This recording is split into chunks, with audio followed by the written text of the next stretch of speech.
So if you just tuned in this week, we're talking about, was Darwin a plagiarist? And we'll answer that shortly. Now, okay, we've seen that there were several people before Darwin, before Charles Darwin, that proposed evolutionary ideas. Another author, A. de Vries, is quoted as saying this: evolution, meaning the origin of new species by variation from ancestor species as an explanation for the state of the living world, had been proclaimed before Darwin by several biologists / thinkers, including poet Johann Wolfgang Goethe in 1795, Jean-Baptiste Lamarck in 1809, and surprisingly to some, by Darwin's grandfather, the physician, naturalist, poet, philosopher, Erasmus Darwin. That's quite a title there, actually. Yeah. But Erasmus proposed these ideas as well. That's right. Erasmus Darwin was one of the most important pre-Darwinists. He was the Darwin before Darwin. Yes. He lived from 1731 to 1802, and he discussed his ideas at length in a 2-volume book that he produced called Zoonomia, published in 1794.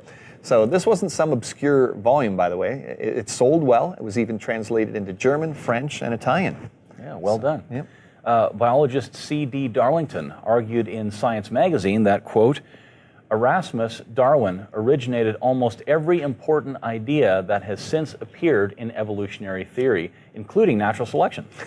So, while still a young man, Charles traveled to Edinburgh, where his grandfather had many admirers.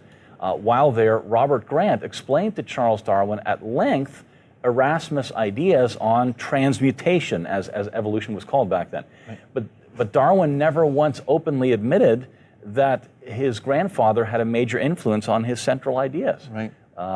Some scholars even assert that Erasmus' view was more well-developed than Charles' view. British physicist and author Desmond King-Heal made an excellent case for the view that Charles Darwin's theory, even, quote, in its mature form in later editions of Origin of Species, is still, in some important aspects, less correct than that of Erasmus. So, interesting. Both writers stress that evolution occurred by the accumulation of small, fortuitous changes that were selected by natural selection. Erasmus wrote that in the great length of time since the Earth began to exist, perhaps millions of ages before the beginning of the history of mankind, all warm-blooded animals have arisen from one living filament, which the great first cause endued with animality, with the power of acquiring new parts, attended with new propensities, directed by irritations, sensations, volitions, and associations, and thus possessing the faculty of continuing to improve by its own inherent activity, and of delivering down those improvements by generation to its posterity. All right, so large sections in many of Charles Darwin's books closely parallel Erasmus' teachings. Right. King-Heal even claimed that the similarity between their works was so close that Darwin's grandfather, quote, had it all charted in advance for him. Yet, quote, Charles persistently fails to note the similarity. Even the terminology and the wording is remarkably similar to his grandfather's wording, an omission which sometimes leaves him open to criticism. Of course, that criticism would be plagiarism. Of course. One example where the conclusions of Erasmus Darwin was more advanced than those of Charles is that Charles evidently accepted Lamarckian evolution to a greater extent than did Erasmus, a conclusion that proved to be, well, a major blunder for him, actually. Right. In explaining the evolution of the giraffe's long neck, Darwin accepted the validity of evolution, use and disuse, although in this case he used natural selection as the major explanation of the giraffe neck evolution. As King-Heal clearly says, for both Darwins, the theory of evolution has no mere scientific hypothesis, but the very basis of life. So right. It was a worldview. It's a worldview. Yeah, it's not just about life. Yeah. Another important pre-Darwinian thinker was Robert Chambers, who lived from 1802 to 1871. And his book, Vestiges of the Natural History of Creation, was first published in 1844.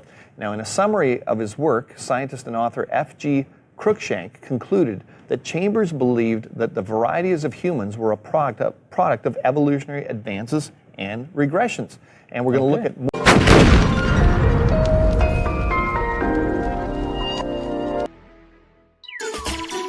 find it strange that when people go blind, we regard it as tragic. But when cave-dwelling fish go blind, it's hailed as evolution in action. There are cave-dwelling fish with a mutational defect that causes them to have scar tissue where they would normally have eyes. Usually, this is an obvious disadvantage, but in a totally dark cave, eyes are not necessary. In fact, it's actually a benefit not to have eyes because they are delicate and easily injured by sharp rocks. So blind cave-dwelling fish are better suited to that environment. But is this really a legitimate example of evolution? Evolution is meant to explain how new DNA information arose to turn non-sighted creatures into sighted creatures. But in the case of blind cavefish, we have actually witnessed devolution because the information for eyes has been corrupted and lost. Once again, evolution goes in the wrong direction.